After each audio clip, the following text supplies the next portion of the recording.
What is up, everybody? Welcome to Pub Sports Radio. Welcome to the Draftkings Picks and Prediction Show. Be sure to tune in every Wednesday, 7 o'clock p.m. Eastern Time, where me, Weezy, Luke, and MMA Monk will be breaking down this upcoming card from a DFS perspective and giving our predictions on the fights as well. Also, be sure to leave a like on the video, subscribe here to Pub Sports Radio so not miss out on all the other content throughout the week. And as always, we're going to be going through our fight to target, our fight to fade, fighter to fade, favorite dog, favorite GPP play, favorite cash play, favorite value play, favorite dart throw, go through our lineups last week, see who we did, see who won. We'll go over the overall standings. We'll go over our quick picks, our listener questions, and then that'll be about it. So, Luke, we'll start with you. Are you looking forward to this card? I think you're muted. Yeah, dude, I think it's an absolute banger of a card. A ton of interesting style matchups, a lot of finish equity, tons of opportunities to be different, maybe leave some salary on the table this week. Really curious to see how you guys are going to approach the Moicano RDA fight, because I think that's going to be a very pivotal DraftKings fight together. So, maybe we'll have to touch on that at the end if anybody has any questions on it, because I'm curious to see what you guys think on your approach.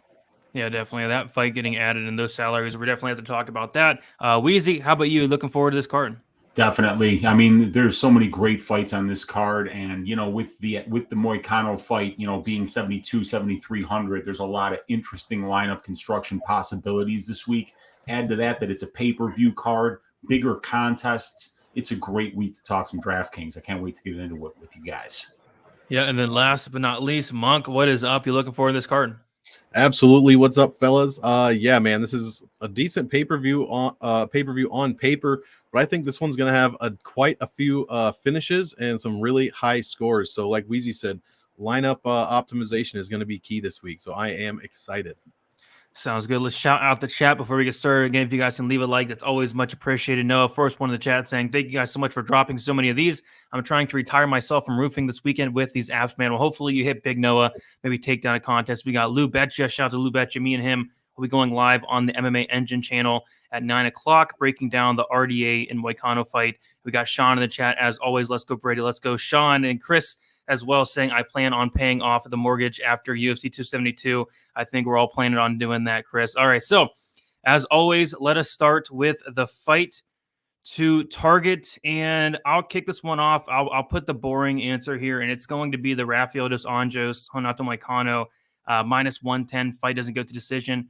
It is a 13-fight slate, and these salaries: Rafael dos Anjos 7,300, Renato Moicano 7,200. If this was like a 3-round fight, I would potentially think about maybe fading it. But, this is 5 rounds. So at those salaries, it's just really hard to see this fight not finding its way in the optimal lineup. I think it's going to be like a very fast-paced fight. I can see a lot of takedowns from RDA especially as well. He puts on a crazy pace.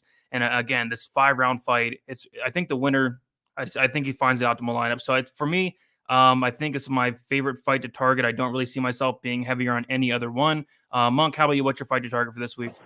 Well, I must have been a step behind. I did not realize that was a 5-round fight, so that is news to me. I'll definitely agree with you there, but I will pick something different and go with, let's go Devonta Smith and Ludovic Klein. Computer Monk has that as the highest inside the distance fight out of all fights on the card.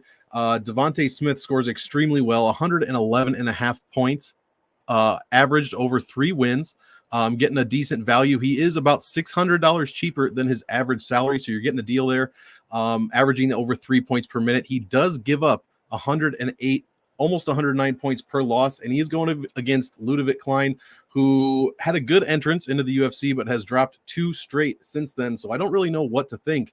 In his one win, he scored well over 100 points at 103.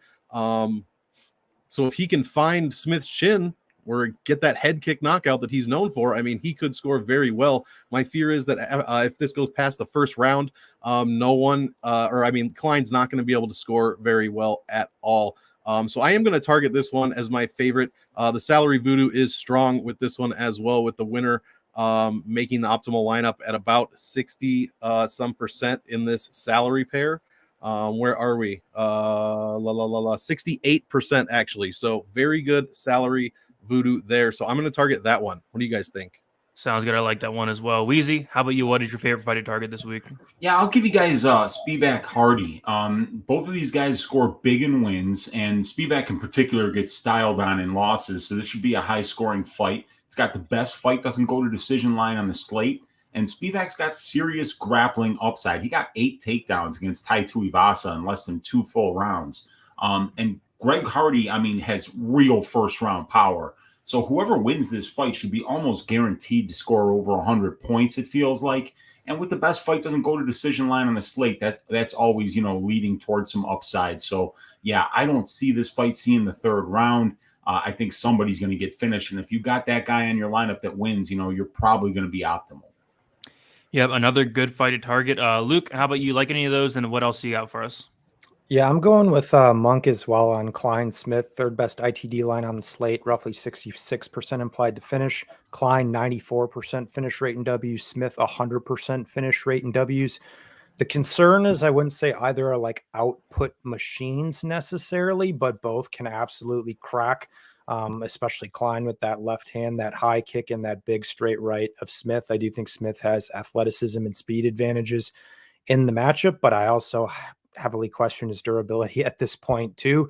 But I also have big defensive issues with Klein, as the guy just doesn't really move his head off the center line at all and is there to be hit. We kind of saw that even in the Trezano fight, despite him, not going out, but Trezano not the biggest hitter in the world. And we have seen Smith get, dumpstered by Worthy and folded under Mullarkey's pressure. So general defensive issues aside, like I said, I have questions on both guys' durability, but both guys are big hitters too. I also feel that Ludovic Klein has a wrestling path in this fight as well to potentially add some points on there. So I like the winner here to score well. Sounds good to me. We'll go on to our fight to fade. And yeah, this one was a tough one for me this week. I'm not sure if you guys kind of feel the same. I'll start this one off. The fight I did fade was Marina Rodriguez going against Xiaonan. It is plus 185. Fight doesn't go to decision, which is the worst, I believe, on the entire slate. I think Marina Rodriguez does win this fight. I don't see Marina going out here shooting takedowns. I think she'll have a lot of output. I don't think she'll knock out Xiaonan, at least early on. I think if she does, it's going to be like a damage-based knockout. So, and on top of that, I mean, there's just so many other fighters I like instead of her, like Kevin Holland, Colby Covington, especially Umar Nurmagomedov, Tagir Ulanbekov. She's kind of just like my fifth favorite up in that range. So if I had to fade one fight, it'd probably be that one. Monk, how about you? What are you fading this week? I had that as my second pick, so I'll go with my first pick, which is Edson Barboza, Bryce Mitchell. I really don't think Barboza is going to come in here. At least this is just my opinion. I don't think he's going to come in here and give Bryce Mitchell his first loss. And if that is the case, I mean, even if Barboza wins, over 16 wins, he's averaging only 78 points per win. So it's not great scores. I mean, he put, 94 on Burgos in that third round win. The fight before where he fought Amir Khani, only 66 points. So he's not scoring very well at all. Bryce Mitchell, I'm excited to see what he can do against a very quality opponent in Edson Barboza. He does score 3.33 points per minute. But again, in his 5 fights, very low scores, only 84.85 points. I just don't like this one. Let's see, to finish inside the distance. I think it's pretty close. Computer Monk thinks it's right around 50%. I personally think Mitchell's going to win, and I don't think, it doesn't matter who I think is going to win. Whoever does win, I don't think is going to have a very high score. So I'm going to be fading this fight pretty heavily with a bit of exposure on Bryce Mitchell. Okay, there you go. Weezy, how about you? What are you fading this week?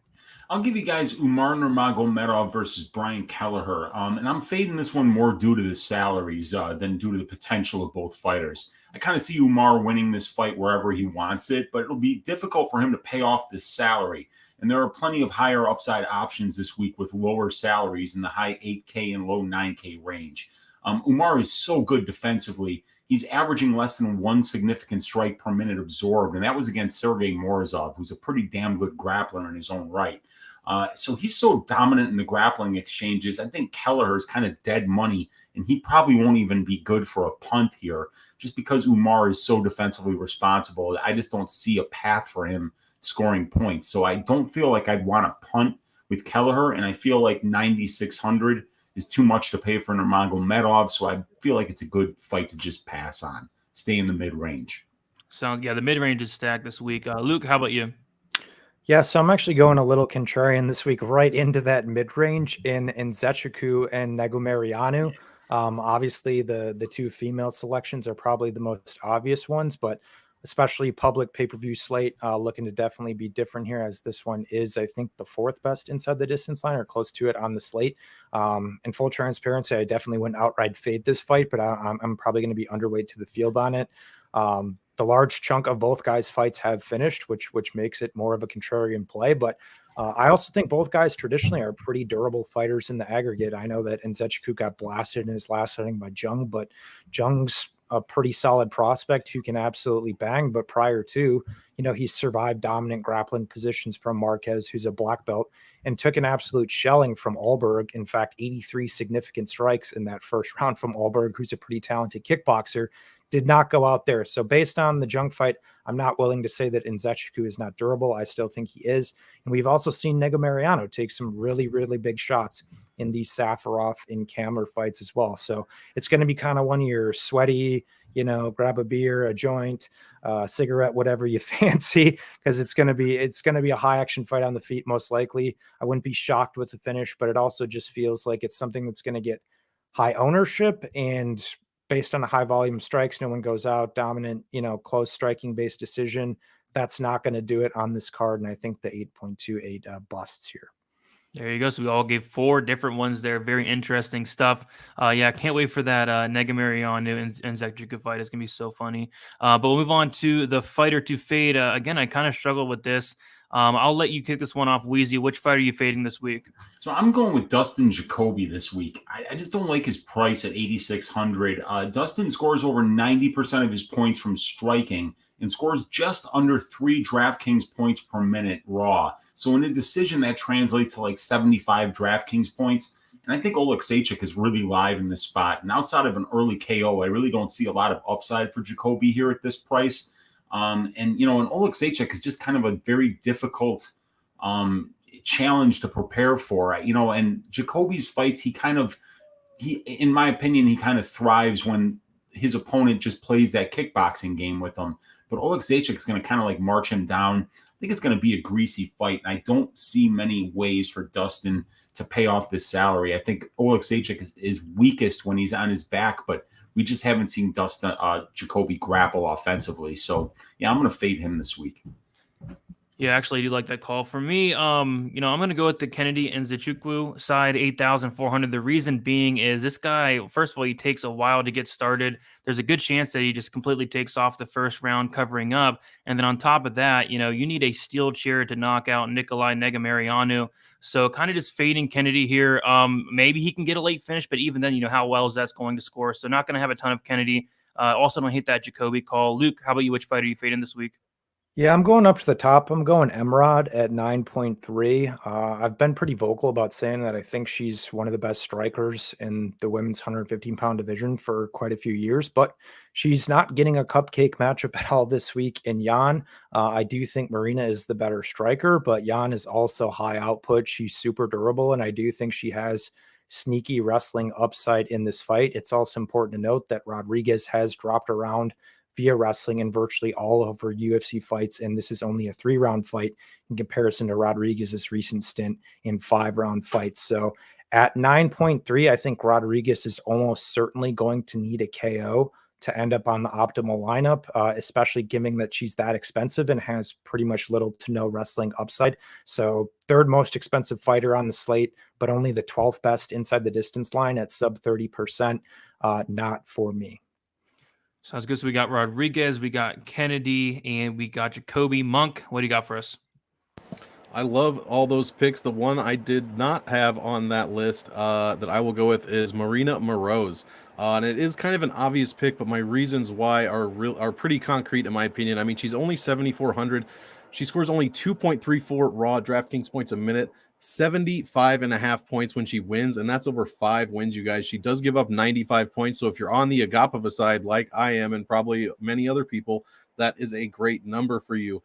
You are paying down for Moroz, so that is a good thing. She only scores 80 points when she wins. Where was I?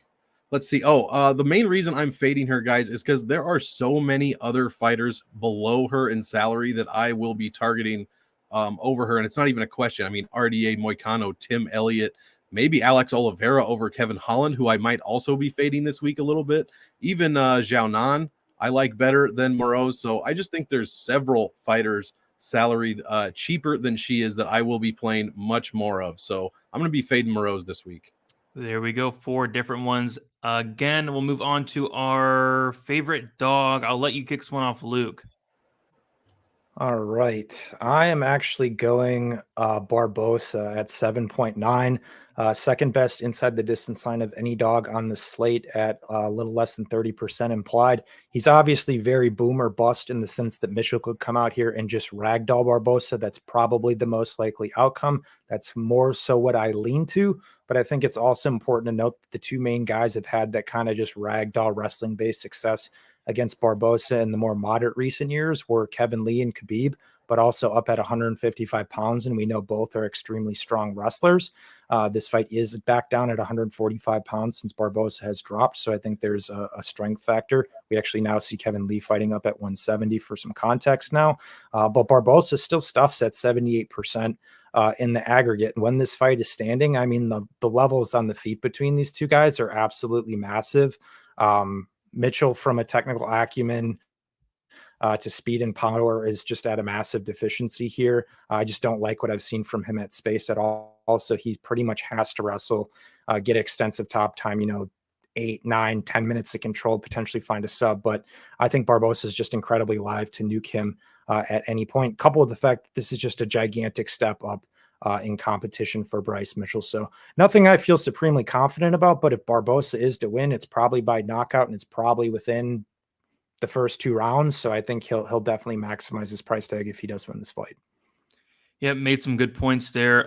For me, I'm going to go with Ludovic Klein. I'm actually picking Devonta Smith, but this is a fight where I think somebody's going to get knocked out and probably get knocked out early. Devonta Smith has been knocked out, I believe, in all 3 of his losses, including one against Kama Worthy.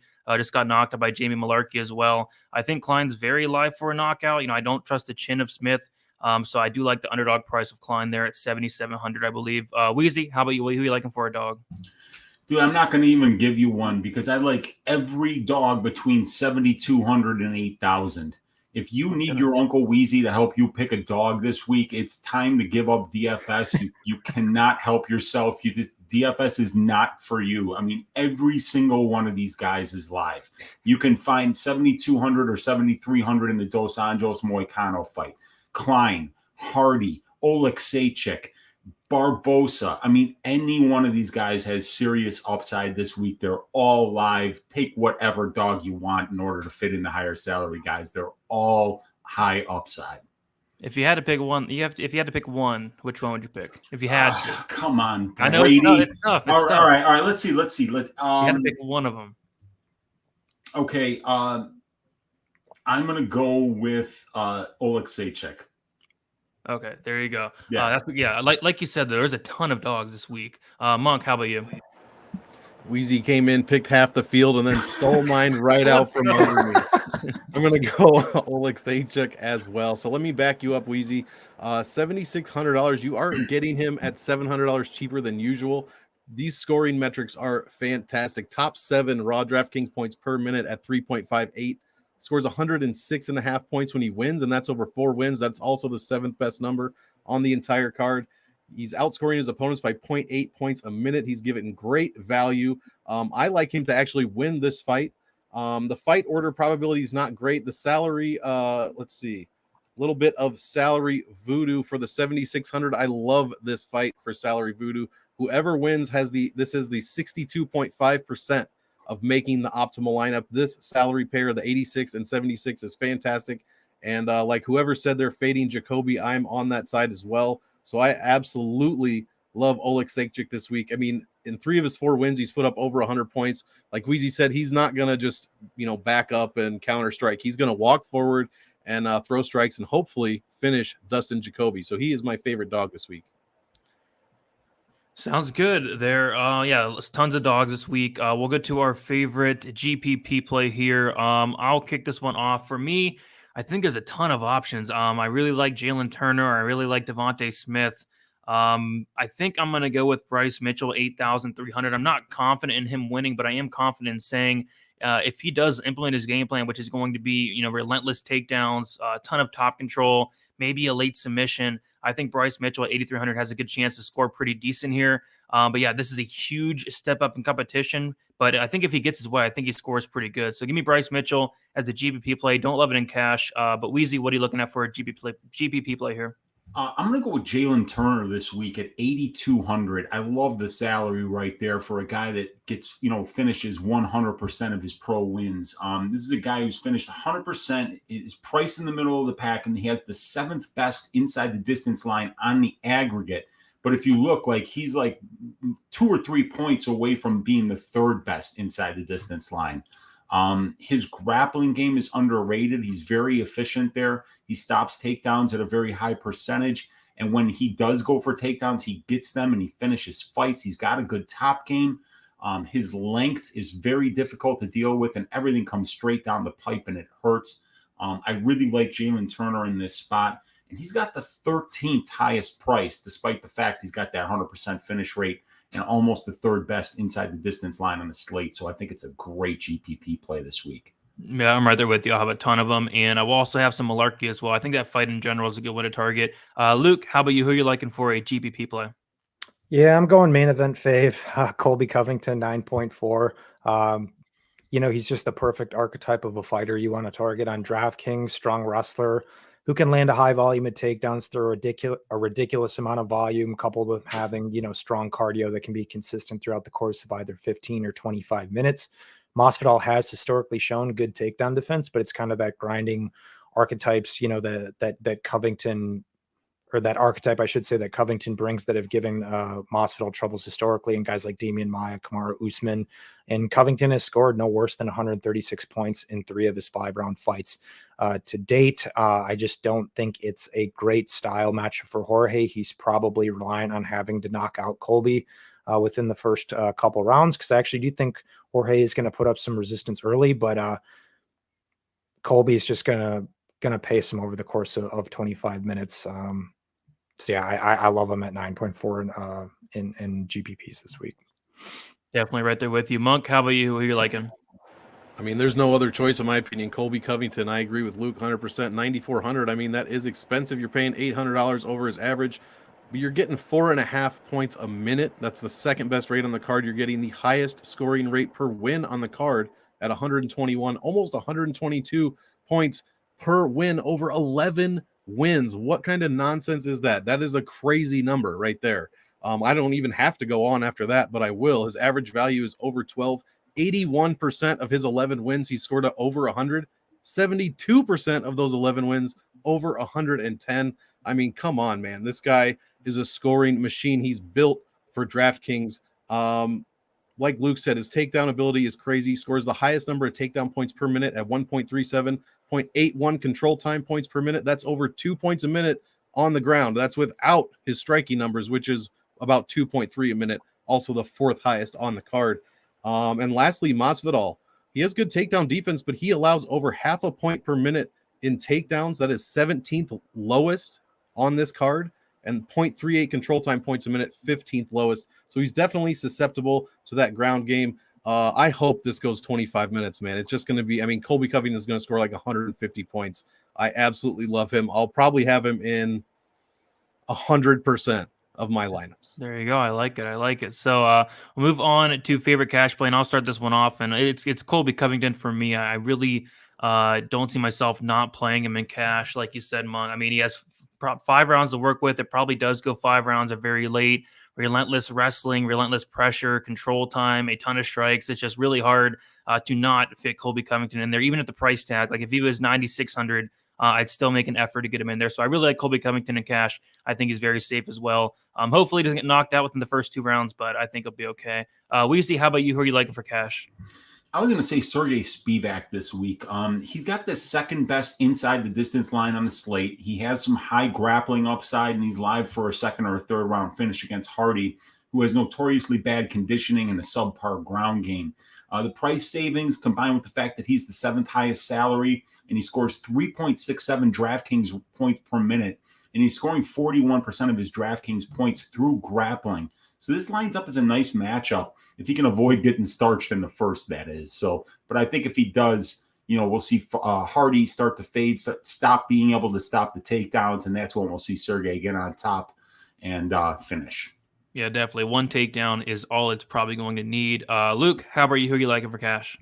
So I'm actually going to go down as more of like a cash game salary saver on Jan at 6.9. Obviously talked about the fight a little bit with Rodriguez, but it's the most likely fight on the card to go the distance, which does imply a lot of safety in Jan in terms of not getting finished. But as a result, high output striker, potential wrestling upside. So even in a loss, you could easily snag Jan getting, upwards of 30 to 40 points as the third cheapest fighter on the board. So I'll take that, pretty much any day of the week. And I think she actually is sneaky alive to win this fight too as a whole. But in cash, for your lowest square, she's not most likely going to sit there and get dusted in 7 minutes and only give you 2 points. I think she's a nice kind of little bookend for your cash lineups. Makes sense to me. And then Monk, how about you? Since there are so many good-looking dogs this week, I'm going all the way to the tippy top. Umar Nurmagomedov. I am rostering him in as many lineups as I can, especially in cash. And I know between him and Colby, that's what, 19,000 already. But like I said, lots of underdog options this week to fill in those low salary spots. Nurmagomedov, only one UFC fight, almost 5 points a minute, 111 points per in that win, I should say. The fourth fight of the night makes the optimal lineup 61% of the time. That's the third best number there is. $9,600 does win a ton, but it is difficult to make that optimal lineup since there are so many lower salaries that have the ability to score more than that. But I'm looking at the Nurmagomedov finish here. I mean, guys, Brian Kelleher is a tough guy, but he's been subbed 6 times. And how many subs does Nurmagomedov have in his career? He happens to have 6 as well. I don't think that's a coincidence. Brian Kelleher getting subbed. Umar Nurmagomedov, my favorite cash play of the week. I hope you're right, Monk, because I do have a fight. Doesn't go to decision bet on that fight. But Nice. We'll move on to the favorite value play. I will start with you. Luke, who are you liking for some value this week? Yeah, I'm going Jalen Turner at 8.2. Weezy kind of brought up, he's not a very expensive fighter this week, but he has a great inside the distance line and a pretty solid round 1 prop to boot. He's a gigantic dude at 155, 6'3", 77-inch reach, and is a southpaw. Finished all 11 of his pro wins, 8 via strikes, 3 via submission. He's a BJJ brown belt. Homeboy's only 26 years old. Pretty evolving fighter. Dude came in 3 or 4 years ago against Vicente Luque in his debut up a weight class, gets dusted, but I think we have seen some evolutions in his game to boot. I just don't like what I've seen from Mullarkey defensively, to be completely honest, and I think he's going to have to crash the pocket and take some chances, and I think Turner can put him out even in the scenarios that Mullarkey can have some wrestling success here. We've seen Mullarkey get swept multiple times and lose position multiple times, especially later in fights when he gets tired as well. So I think it's just there's a big athleticism gap in this matchup as well, and you're getting a ton of upside with Turner at a cheaper price tag coupled with odds-based value on Turner, who's now sitting as high as minus 170 on the money line on certain books as only an 8.2K price fighter. I like it. For me, I'm going to go with RDA for my value play. I mean, he's 7,300. I think he's like minus 160, minus 170 last time I checked. There's stuff with, Moicano just arriving in Vegas today, 4 days notice, 5-round fight. I just don't really like his chances in this scenario. 5 rounds to work with as well. Very tough to finish. I really do like RDA as a value play. And obviously he should be a lot more expensive than 7,300. Monk, how about you? Who are you liking for some value? I love that play. I was going to say either one from that fight there, but I will echo your RDA play just because the salary, man. I mean, 7,300. If he lands takedowns on Moicano, which we think, at least I know one of you guys said that, I tend to agree.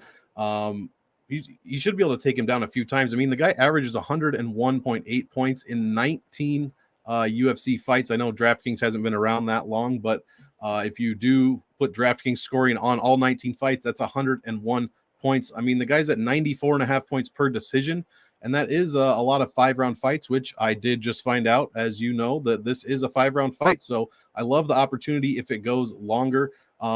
he scores over 100 points in 50% of his wins. So I love the potential value he can get from that $7,300 price tag this week. It's fantastic. The salary voodoo on this one is also really good, $7,300. Where to go here if I could find it? Only wins 26% of the time, but when it does win, 65% of those wins make the optimal lineup. So I love both sides of this one, but I'm leaning RDA for my value play. Sounds good. And Weezy, how about you? Yeah, it's the same thing for me. He's getting a short notice opponent in a 5-round fight, and he's 7,200, and this guy just arrived in Vegas today, and he's going to be weighing in, in less than 48 hours. The narrative challenges that stand in the way for Renato Moicano for this fight are just too many to count. And to be able to get, a tested former champion like RDA at 7,300 in this spot, don't overthink it. It's a great spot. Yep, I do agree there. And then finally, we'll go to our dart throw. Curious to hear you guys have on this one. We will start with you, Luke. Who are you liking for a dart throw this week? All right, pitchforks after all the RDA talk. I'm going Moicano at 7.2. Obviously, great points on RDA. 7.3 is a -170 favorite. Everybody in their mom is going to play him, and they're going to roster him, though, at the same time. So that always makes it interesting from a game theory perspective. So I'm going to actually probably have more Moicano than most people this week, just to try to get some leverage on the field. Obviously, 5-round fight. Don't feel overtly optimistic about Moicano's gas tank, but he did just fight also like 3 weeks ago. So it's not like he's, been on the couch for, 6 months or whatever. Nonetheless, still of concern, but stylistically, Moicano can give RDA a lot of issues. He's the bigger guy. He's got good defensive wrestling, a solid get-up game, fellow black belt, really solid top game. He's high output on the feet, has power. And, RDA isn't some spring chicken. Homeboy's only 37, or I should say, not only, he is 37 years old, which needs to be noted, and coming off a little over a year-long layoff. So I don't think this is like a cakewalk for RDA, far from it. Once again, I 100% think he should be favored based on the nature of the dynamic of how this is kind of coming to be. But skill for skill, you put these guys, in a full camp together. I don't know. I don't know. So that's all I'm saying. I think, I don't know. You guys will have to let me know what you think about this in terms of what ownership will be because of how many people are going to play RDA. But I don't know. On a public pay-per-view slate, I don't think Moicano is going to get a ton of love based on that. So I'm going to try to be a little different and be overweight to Moicano. No, I think that's very smart to do so, because if Moicano does win, he's going to be a lot lower owned. Being the dog at 7,200, I will have a fair share in myself there. Weezy, how about you? Who are you liking for a dart throw? I'm going to go with Oleksiejczuk here, but I guess I already named him as a dog. But, I think people are sleeping on him in this spot. That crazy power that he has. He's landing a knockdown on over 2% of the significant strikes that he's landed thus far in the UFC. His style is just very difficult to deal with. And sometimes the best way to really bother a very technically sound kickboxer is just to be a complete wild man. And guess what? That's what Oleksiejczuk is. Very unorthodox movement, his pressure, his volume. Dude's been a killer finisher thus far in the UFC. And at a dog price, I think he's a high upside option here that could be low owned. So, yeah, that's what I'm going to go with. All right, I'm going to go with Nicolae Negumereanu at 7,800. I obviously don't feel great about it, but I do feel great that he has a lot of heart. He's going to come forward. He's going to do things unlike Kennedy and Nzechukwu. I don't know if he knocks out Kennedy because Kennedy is very tough, but I feel like he's going to throw a lot of volume, maybe mix in takedowns. I just don't really see I don't know. It's a weird fight, but I feel like it somehow could score decent, I guess. So give me Negumereanu. Hopefully he's pretty low owned, so I'll take a shot on him. Monk, how about you? Give me some Tim Elliott. Never thought I'd say that in this day and age, but this is more just a fade to Ulanbekov, who I do actually like to win the fight. Just I don't like how he scores or his lack thereof. Tim Elliott on the other side, this surprised the shit out of me. 4.26 points a minute, third highest on the card. When he wins, and that is few and far between, okay, he is 6-10, but when he does win, 119.77. I checked that number 3 freaking times because I just didn't believe it. There had to be an error, but it is true. He only allows 90 points per win, and that's just about what Ulanbekov scores. Elliott pacing his opponents by 1.5 points a minute. I mean, you're coming in $760 cheaper than his average salary, and the $7,200 salary, and this does go for Moicano as well, wins at a 36.5% rate. That is the highest in that entire salary range by like 6 or 7 points, maybe even more than that. Tim Elliott, 4 out of 6 wins. He's put up over 100. So I really don't think he wins this fight, but as a dart throw, I mean, the guy just doesn't stop. You have to put his lights out for him to stop. He can take you down. He has huge wrestling upside. So I do like him a little bit at $7,200. All right, sounds good. So we went through everything there. Now we'll go over our lineups last week. First, we'll share our lineups for this week, and then we'll get to who did what last week there. So we'll start with you, Weezy. Do you have your lineup for this week? Sure do, man. I'm going to go with Colby Covington, Sergey Spivak, Devonta Smith, Jalen Turner, Xiaonan, and Dos Anjos. I'm going to leave, I think, 300 in salary on the table. All right, Monk, how about you? I'm going to go with Nurmagomedov, Covington, Devonta Smith, Alexichik, Dos Anjos, and Tim Elliott, leaving about $400 out. All right, Luke, how about you? Yep, I'm going Covington, Holland, Spivak, Jacoby, Dos Anjos, Xiaonan. All right, I'll go Nurmagomedov, Covington, RDA, Kevin Holland, Masvidal, and Negumereanu. All right, so now we will go and see who did what last week. If you guys have any questions in the chat, type those in now. I'm going to pull it up right here. Here we go. So in last place last week was Monk with Islam Makhachev, Arman Tsarukyan, Gregory Rodriguez, Misha Serkinov, Alejandro Perez, and Rong Zhu, scoring 343.75 DraftKings points. In third place was me with Islam Makhachev, Ramiz Brahimaj, Misha Serkinov, Terrence McKinney, Petrosian, and Joe Alvarez, scoring 416.71. In second place was Weezy with Islam Makhachev, Ramiz Brahimaj, Jonathan Martinez, Terrence McKinney, Ramona Pascual, and Rong Zhu. And then in second place was Luke with first place was Luke, 441.22 DraftKings points, Makhachev, Brahimaj, Gregory Rodriguez, Terrence McKinney, Priscilla Ketchabeating, and Rong Zhu. Congrats, Luke, on the first place. Thanks, buddy. 1, I didn't think Cachoeira won the fight. 2, I don't know how the Rodriguez fight didn't finish. So those are my 2 thoughts on that lineup. But nonetheless, I'm going to take the victory lap in the W. Nonetheless, there we go. Yeah, well done. So we'll talk about the totals for the year. We're at 6 cards, and last place is me with 2,391.11. In third place is Luke with 2,412.01. In second place is Monk with 2,419.07. And first place is Weezy with 2,502.33. Congrats, Weezy. You're in first, 6 cards in. Was there a computer glitch? How the hell did that happen? This is like the opposite of the Nate Diaz. I'm not surprised, motherfucker. Well, hey, I'll take it, man. I'll take it. We just grind it out. We go for as many points as we can get every week, and hopefully the chips fall on the right side of the line for us. So, yeah, I'm going to throw some more at the wall this week and see what happens, man. Hopefully some of it sticks. Yeah, you don't want to be last in this competition because we talked about it before the show, and apparently we changed it up. Loser now has to change their legal name to Blood Diamond. Yes. Blood Diamond. I look like a blood diamond, don't I? I mean, that's what people have always told me. You could pull it off, but for sure. But you're not going to want to lose this competition. So we're only 6 cards in. We'll see what happens. But again, loser has to change their name to Blood Diamond. All right. Let us see if we have any questions in the chat. Then we'll go over our picks, and then we'll head out of here. We have 151 in here, which has to be like smashing the records. Appreciate all you guys hanging out. We go live every Wednesday, 7:00 p.m. Eastern time. Leave a like. It really does help us out. So Sean V in the chat. What is up, Sean? He says, Holland probably wins, but is he paying off his price? We didn't really talk about the Holland fight. Luke, you think if Holland wins, he can pay that price off 9,100?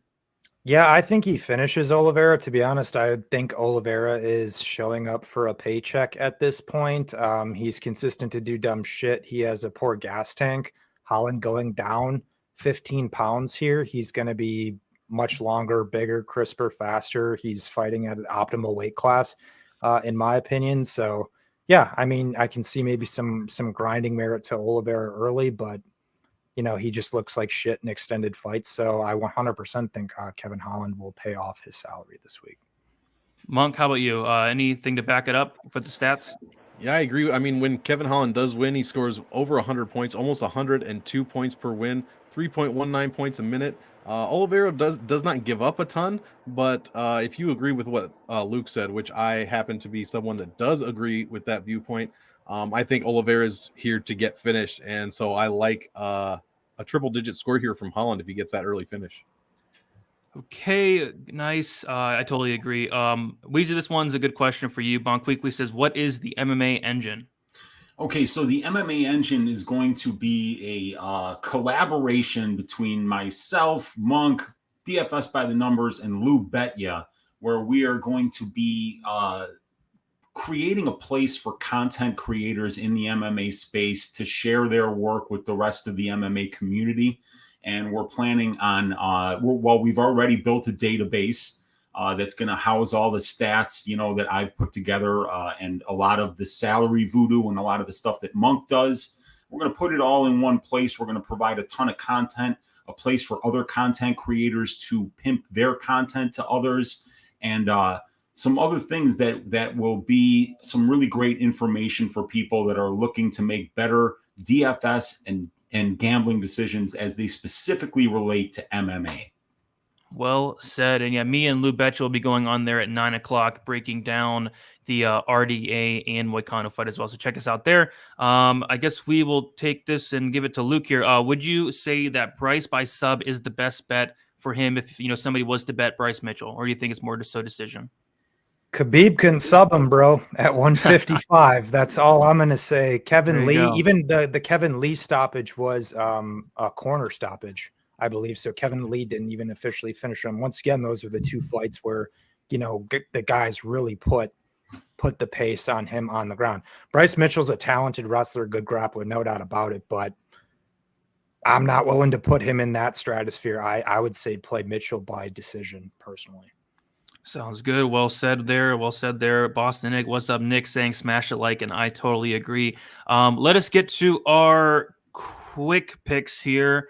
Weezy, do you have your quick picks ready to go? Sure do, man. I'm going to go with Colby Chaos Covington in the main event. I'm going to go with Dos Anjos. I'm going to go with Bryce Mitchell, Kevin Holland, Sergey Spivak, Jalen Turner, Marina Rodriguez by ass shaving, Negumereanu because somebody has to win if it doesn't wind up being a draw. Maria Agapova, Umar Nurmagomedov, Ulanbekov, Devonta Smith, Oleksiejczuk.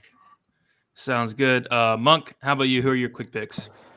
Yeah, pretty much the same. Very chalky for me. Oleksiejczuk, Devonta Smith, Ulanbekov, Nurmagomedov, Agapova, Kennedy Nzechukwu, like you said, because someone has to win. Marina Rodriguez, Jalen Turner, Sergey Spivak, Kevin Holland, Bryce Mitchell, Renato Moicano, and Colby Covington. Okay, I will go. I'll start up top. I'll go Colby Covington. I'll go RDA. I will go Bryce Mitchell, Kevin Holland, Greg Hardy, Jalen Turner, Marina Rodriguez. I'll go Kennedy Nzechukwu. I will go with Marina Moroz. I'll go Umar Nurmagomedov, Tagir Ulanbekov, Devonta Smith, and then Dustin Jacoby. Luke, how about you? You frozen, Luke? I think he's frozen, dude. Look at it. He's just a statue. I mean, he's always had ice water in his veins, but this is even more than usual.